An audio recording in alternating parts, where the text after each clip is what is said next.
ಎಲ್ಲರೂ ಆರಾಮಿದ್ದೀರೇನು?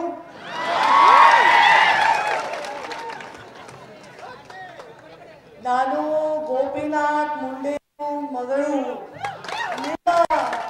ನಿಮ್ಮ ಎಲ್ಲರಿಗೆ ನಮಸ್ಕಾರ. ನಾನು ನಿಮಗೆ ವಿನಂತಿ ಮಾಡ್ತೀನಿ, सचिन कल्याण शेट्टीगे प्रचंड मतदान ಕೊಡಲಿ. जमलं का? एवढंच येतंय. पुढच्या वेळी सचिन कल्याण शेट्टींच्या प्रचाराला जेव्हा मी येईन तेव्हा पूर्ण मला वाटतं भाषण मी तुमच्या कन्नडामध्ये करू शकेन, आपल्या कन्नडामध्ये करू शकेन. आज महायुतीचे अधिकृत उमेदवार भारतीय जनता पार्टी, शिवसेना, राष्ट्रवादी, रिपाई, कवाडे गट या सगळ्या महायुतीचे अधिकृत उमेदवार, आपल्या सगळ्यांचे लाडके युवा नेते, काम करणारे कर्तबगार आमदार सचिन कल्याण शेट्टी यांच्या प्रचारासाठी मंचावर उपस्थित आमचे अत्यंत जुने सहकारी जिल्हाध्यक्ष राहिलेले आहेत, माझ्यावर काम केले. मला वाटतं संघर्ष यात्रेच्या वेळी होते तुम्ही जिल्हाध्यक्ष शहाजी पवार, मंचावर उपस्थित मैंदर्गी या शहराचे अध्यक्ष शिवशरण वर्मा, तालुक्याचे अध्यक्ष मोतीरामजी राठोड, आनंद तानवडे, महेश शिंदोळे, अविनाश मणिकांबे, दिलीप भाऊ सिद्धे, संदीप राठोड, परमेश्वर यादवाड, राजेश मुळे, दयानंद अंबुराजे, अप्पू परमशेट्टी, अण्णाराव बांचारी, जयेश बाबा, खूप नाव आहे. हे सगळे नाव जर मी घेतले तर माझं इथेच सभा संपून जाईल. ह्या सगळ्या मला माहिती माझं, तुम्ही थांबा, बसा शांत खाली, तू पण इकडे बस बेटा, मला का एकदम हातबीत लागेल. या सगळ्या नावांना उच्चारून ह्यांना वाटते की मी एक नाव विसरले, मी नाही विसरले, मी कसं विसरेन, पण त्यांचं नाव आदरणीय आहे, पूजनीय आहे. आणि म्हणून सगळ्यात आदरणीय पूजनीय माजी खासदार राहिले गोपीनाथ गडावर, त्यांचा आम्ही सन्मान केला, ते जय सिद्धेश्वरजी महाराज. आता राजकारण्यांमध्ये कसं नाव घेणार? समोर उपस्थित सर्व टोपीवाली मंडळी, शेतकरी बांधव, अत्यंत जोरात घोषणा देणारे अत्यंत उत्साही माझे युवा बांधव आणि आपल्या भावाच्या सख्या लाडक्या असतील नाही तर नाही, पण मुख्यमंत्र्यांच्या लाडक्या बहिणींनो, सर्वप्रथम मी आपल्या सर्वांना विनंती करते की आपण सर्व सचिन कल्याण शेट्टीला येणाऱ्या 20 तारखेला कमळाच्या फुलासमोरचं बटन दाबून प्रचंड प्रचंड प्रचंड मतांनी विजयी करा. ते विजयी करा म्हणून मी सांगते, ते उगीच नाही सांगत, ते सांगते कारण ह्या कामामुळे सांगते. हा सूर्य आणि हा जयद्रथ अशा प्रकारचा जो विकास कोणी करू शकत असेल, या भागातली दहशत, गुंडागर्दी सगळी संपवून टाकून विकासाचा करते आहे सचिन कल्याण शेट्टी. या मला सचिन तुम्हाला बघून माझ्या विधानसभेची आठवण झाली. कारण मी पण विधानसभेला जेव्हा प्रचाराला गेले, मी प्रत्येक गावाच्या समोर एक बोर्ड लावला होता की त्या गावामध्ये मी काम केले कोणते, असा एक बोर्ड लावला होता. सचिन कल्याण शेट्टींनी असं एक पॉम्पलेट तयार केले आणि त्याच्यावर लिहिले की त्या गावात काम केले किती. मी जेव्हा तिथे जायचे लोक म्हणायचे ताई बोर्डवर हे नाही, बोर्डवर ते नाही, म्हणजे बोर्डवर जेवढे कामं होते त्यापेक्षाही जास्त कामं केले. तुम्ही सुद्धा नक्की जेवढे लिहिले त्याच्यापेक्षा जास्त कामं केले असतील. ह्याच्यात ते कामं लिहित नाही ना, आपण कोणाचं दवाखान्याचं काम करतो, कोणाला लग्नाला मदत करतो, कोणाला ॲडमिशनला मदत करतो, कोणा गरिबाच्या कुठल्या अडचणीला जाऊन जातो, हे कामं लिहिलेलं नाही आहे. फक्त सरकारी काम आहे. त्याच्या पलीकडे जाऊन सचिन कल्याण शेट्टी सुद्धा आपल्या वडिलांचा चांगला वारसा चालवत आहे. त्यांच्या वडिलांचा आणि मुंडे साहेबांचा खूप स्नेह. आणि मला आठवतं की या भागामध्ये अक्कलकोटमध्ये मुंडे साहेबांची सभा एकतर सुरुवातीला व्हायची किंवा शेवटची सभा व्हायची, पण नाही झाली, असं कधीच झालं नाही. तेच परंपरा आपल्या वडिलांची आपण चालू ठेवत आहोत. मी सुद्धा तुमच्या सभेला आले, शेवटच्याही आले असते, पण आता मोठ्या नेत्यांच्या दिल्लीच्या सभा असल्यानं आम्ही थोड्या सभा शिफ्ट केल्या, पण मी आलेली आहे आणि मी स्वामी समर्थांच्या चरणी, महादेवांच्या चरणी प्रार्थना करते. जिथे आता महादेवांच्या तुम्ही किती दिले फंड?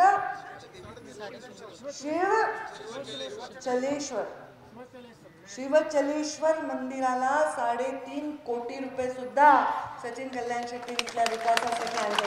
आम्ही दर्शन घेतलं शिवचलेश्वर महादेवाचं, त्यांच्या चरणी आणि स्वामी समर्थांच्या चरणी, की तुम्हाला नुसतं विजय नाही तर विजयाबरोबर आणखी चांगलं काहीतरी जीवनामध्ये संधी मिळो आणि त्या संधीचं सोनं या भागाच्या विकासासाठी तुम्ही करा. मला आठवतं की इथे जे धरण आहे काय ना, कुरनूर धरण, ते मुंडे साहेबांनी मंजूर केलं होतं जेव्हा मुंडे साहेबांची सत्ता होती. पण त्या धरणामध्ये आपली सत्ता गेल्यानंतर पाणी जर कोणी आणलं तर ते सचिन कल्याण शेट्टीने आणलं. धरण मंजूर करून पाणी आणण्यासाठी एवढा वेळ लावायचा नाही आता आपल्याला, कारण आपल्याला मध्ये ब्रेकच घ्यायचं नाही ना, आपल्याला परत निवडून द्यायचं आहे आणि म्हणून आपण भरभरून मतांनी निवडून द्या. का निवडून द्यायचंय? नरेंद्र मोदी देशामध्ये हॅट्रिक केली की नाही? सगळे म्हणत होते की अरे नरेंद्र मोदी परत देशात येणार का नाही. महाविकास आघाडीचे लोक प्रार्थना करत होते की बापरे नरेंद्र मोदी प्रधानमंत्री होऊ नये, पण नरेंद्र मोदी प्रधानमंत्री झाले, हॅट्रिक केली आणि हॅट्रिक केली. आता नरेंद्र मोदींच्या नेतृत्वाखाली महायुतीचं सरकार राज्यात आलं तर किती विकास जास्तीत जास्त आपल्या महाराष्ट्राला करता येईल हा साधा विचार तुम्ही करा. खरं तर कोणीच विचार केला नाही कधी गरीब शेतकऱ्यांचा, गरीब चुलीपुढे बसून काम करणाऱ्या माऊलीचा, रोज सकाळी अंधाराच्या वेळी शौचालयामध्ये परसामध्ये जाणाऱ्या माऊलीचा कधीच कोणी विचार केला नाही. तो विचार प्रधानमंत्री नरेंद्र मोदींनी केला, कारण त्यांनी गरिबी पाहिली. ज्यांनी गरिबी पाहिली आहे, ज्याला गरिबाच्या विषयी ज्याच्या मनामध्ये करुणा आहे, तोच माणूस गरिबाचा विचार करू शकतो. या शेतकऱ्यांसाठी पीक विमा केला तर केला, पण शेतकरी सन्मान, किसान सन्मान निधी मिळतो की नाही? मिळतो की नाही? तुमचा सगळा डोळा आमच्या लाडक्या बहिणींच्या अकाउंटवर दिसतो. सगळे लाडक्या बहिणीची मजा आहे, लाडक्या बहिणीची मजा आहे. मजा आहे का नाही आपली? किती आले अकाउंट मध्ये? 7,500. सख्खा भाऊ किती ऑइल देतो? 500, 1000, आणि ते पण वर्षातून एकदा. पण मुख्यमंत्री तिप्पट डोळ्याने दिले, तिप्पट, ती पण महिन्याला, वर्षातून एकदा नाही. आणि अजित पवारांनी ते डिक्लेअर केले का सभेमध्ये की 2100 देणार. म्हणजे आमच्या राज्याचे मुख्यमंत्री एकनाथ शिंदे, आमचे उपमुख्यमंत्री देवेंद्र फडणवीस, आमचे उपमुख्यमंत्री अजितदादा यांनी लाडक्या बहीण योजनेसाठी केवढं मोठं काम केलं. तर हे पोटात दुखतं विरोधकांच्या. ते म्हणतात ही योजना निवडणूक समोर ठेवून केली आहे. मग तुम्हाला कोणी अडवलं होतं निवडणुकीच्या समोर चांगल्या योजना करायला? महिलांच्या योजना तुम्ही 2.5 वर्ष सरकारमध्ये होता, त्याच्या आधी आमच्या आधी तर तुमची सत्ता होती सदैव. का नाही तुम्ही महिलांसाठी काय केलं? आता या महिलांच्या अकाउंटमध्ये 7,500 आले. हे सगळे माणसं म्हणाले हा महिलांची महिला, तुम्हाला पण 12,000 वर्षाला येत होते ना, आणि आता ते 15,000 करण्याचा आमच्या जाहीरनाम्यामध्ये निर्णय आम्ही केला. शेतकऱ्याच्या जीवनामध्ये आपल्याला वाटतं महाविकास आघाडीचे लोक प्रचार करताना शेतकऱ्यांना काही खरं नाही शेतकऱ्याचं. मला आठवतंय मी जेव्हा नवीन आमदार झाले होते ना सचिनजी, मी आमदार झाले होते तेव्हा मी प्रश्न मांडला होता विधानसभेमध्ये. गोळीबार होता आमच्याकडे, खतांच्या लाईन लागली होती, एवढी लाईन लागली होती की धक्काबुक्की मारामारी गोळीबार झाला. त्या दिवस आठवा, एक ब्लॅक मध्ये एक डब्बा घ्यावा लागायचा, कापसाचं बियाणं घ्यावं लागायचं, सोयाबीनचं बियाणं घ्यायला लागायचं. पण त्याच्यातून आपल्याला मुक्तता दिली मोदीजींनी. या देशाच्या इकॉनॉमीसाठी, आर्थिक व्यवस्थेसाठी देश 100 वर्ष पूर्ण झाल्यानंतर जे प्लॅन आहे तो प्लॅन त्यांनी तयार केलेला आहे. ते तर बसले 3ऱ्यांदा प्रधानमंत्री झाले, पण आता आपल्याला महायुतीचं सरकार आणायचंच आहे. आणि महायुतीचं सरकार आणण्यासाठी सचिन कल्याण शेट्टींना आमदार करायचं आहे. मागच्या वेळी किती मतं मिळाला? 38. यंदा किती? किती किती कन्नडामध्ये काय म्हणायचं? कितीला काय म्हणायचं? ಐವತ್ತು ಐವತ್ತು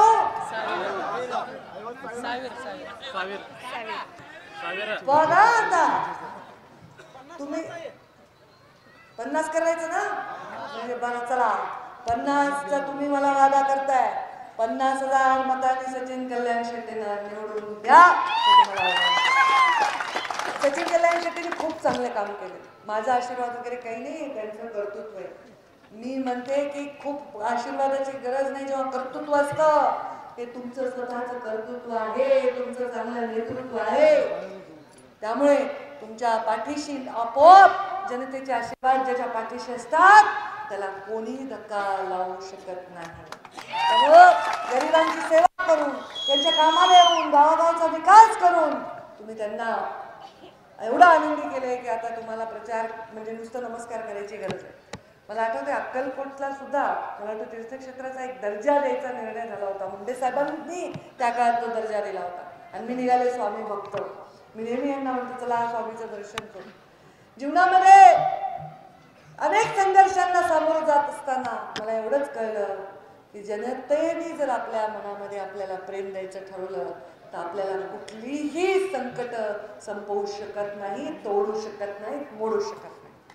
मुंडे साहेब नेहमी म्हणायचे मी सामान्य माणसासाठी राजकारणात, मी वंचितांसाठी, पीडितांसाठी, ज्यांचा कोणी वाली नाही, ज्यांचा कोणी वाणी नाही, मी त्यांच्यासाठी राजकारणात आहे.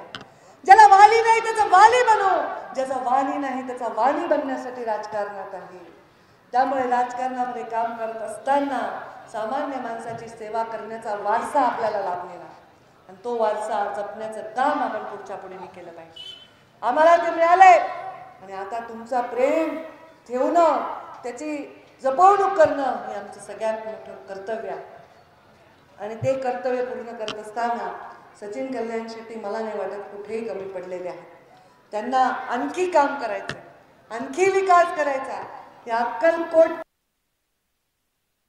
पूर्ण बदलून केवढा निधी आले हो आता आपल्या अक्कलकोटला. पण तुम्ही मला सांगत होते किती केवढी मूर्ती बनवतायत स्वामींची, किती मोठं तिथे डेव्हलपमेंट होती. बघा मी असा विचार करते आता हे आपल्या इथे मंदिराचं डेव्हलपमेंट झाली 3.5 कोटीची, तर इथे भक्त येतात. इथे भक्त आले की या गावामध्ये व्यवस्था वाढते. आम्ही आता मी मध्य प्रदेशचे प्रभारी होते, तिथे महाकालचं कॉरिडॉर बनवला शिवराज सिंग चौहान मुख्यमंत्र्यांनी आणि तेवढं मोठं नरेंद्र मोदींच्या हस्ते तिथे उद्घाटन झालं. त्याच्यामुळे लोकांना आजूबाजूचा व्यवसाय मिळतो, त्याच्यामुळे लोकांचा येणं जाणं वाढतं, हॉटेल्स येतात, राहणाऱ्यांची संख्या वाढते, खाऊ घालणारे रेस्टॉरंटची संख्या वाढते, वस्तू विकणाऱ्यांना बाजारपेठ मिळते. या सगळ्या गोष्टींमुळे अर्थव्यवस्थेवर चांगला परिणाम होतो. त्यामुळं या गोष्टींचा असं नाही समजायचं की आपण फक्त बांधतोय देवासाठी वास्तू बांधतोय, मोठं नाही. ही वास्तू बांधत असताना देवाच्या बाबतीत आपल्या मनामध्ये जो भाव असतो त्याचबरोबर भक्तांसाठी पण सोय करण्याचा त्याच्यामध्ये भाव असतो आणि त्याच्यामुळे या सगळ्या गोष्टींचा आर्थिक व्यवस्थेवर खूप चांगला परिणाम होत असतो. मी आज बघते पूर्ण देशभरात काशी विश्वेश्वरापासून महाकालपासून. मी आता माझ्या आईला घेऊन अष्टविनायकला गेले होते, माझ्या आईला घेऊनच आले होते मध्ये. मी तुमच्या घरी जेवण केलं सचिनजी, तर मी अष्टविनायकला गेले होते तर मी बघितलं रस्ते एवढे चांगले. आता मी आले बाय कार, पण म्हणजे अक्कलकोटवरनं आम्ही सोलापूर, सोलापूरवरनं पंढरपूर, पंढरपूरवरनं शिंगणापूर, शिंगणापूरवरनं पुणे. पोटातलं पाणी हल्लं नाही माझ्या. आणि हेच मी आले होते, मला वाटतं खूप लहान होते मी शाळेत असताना, तर आम्हाला नुसतं सोलापूरला यायला 6-6, 7-7 तास लागायचे. ही परिस्थिती होती. ही परिस्थिती बदलली आहे म्हणजे विकासाला वेग आलाय. नॅशनल हायवे झाले म्हणजे विकासाला वेग आलाय. ग्रामीण रस्ते झाले म्हणजे विकासाला वेग आलाय. गावागावामध्ये प्राथमिक आरोग्य केंद्र झाले, गावागावामध्ये ग्रामपंचायत कार्यालय झाले, गावागाव तालुक्यामध्ये पंचायत समितीचे कार्यालय झाले. हे सगळी व्यवस्था कुणासाठी आहे? सगळी व्यवस्था तुमच्यासाठी आहे. तुमचे काम सोपे होण्यासाठी आहे. आणि तुमचं काम जर सोपं करायचं असेल तर सचिन कल्याण शेट्टीचा विजय तुम्ही सोपा करा. 50,000 त्यांना आपण विधानसभेमध्ये पाठवा. आता मी तर आमदार झाले, मागच्या वेळी मी तुमच्याकडे आले होते तर आमदार नव्हते. मी इलेक्शनला पडले होते का मी तेव्हा? आय थिंक लोकसभेचे इलेक्शन झाल्यावर आले होते.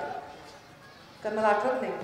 मी आले आता आमदार झालेली, आता मला नागपूरला मी जाणार ना अधिवेशनाला, माझ्याबरोबर पाठवून द्या यांना. आता काय ते आपल्या हातात नाही. तर नागपूरला माझ्या अधिवेशनामध्ये ते तुम्हाला माझा आता तुमचा आहे माझा. तर मी म्हटलं ते बघा आशीर्वादच दिला मी, याच्याही पेक्षा मोठी जबाबदारी दिली पाहिजे. जो चांगला काम करतो 3-3 टर्म निवडून येतो त्याच्या पाठीमागे उभंच राहतो, नक्की उभं राहतो. एक व्यक्ती जेव्हा एका ठिकाणी काम करतो 15-20 वर्ष, त्याला जोडलेले माणसं असतात. एवढं सोपं नाही आहे, एवढं सोपं नाही आहे. त्यामुळे त्यांना अजून जास्त मोठी संधी मिळावी हेच मी सांगितलं. आणि आता माझ्या नागपूरला जेव्हा मी जाईल अधिवेशनाला, आहे माझा भाऊ माझ्याबरोबर पाठवून द्या एवढीच तुम्हाला विनंती करते आणि मी तुमची रजा घेते, माझ्या देते. धन्यवाद. जय हिंद, जय महाराष्ट्र.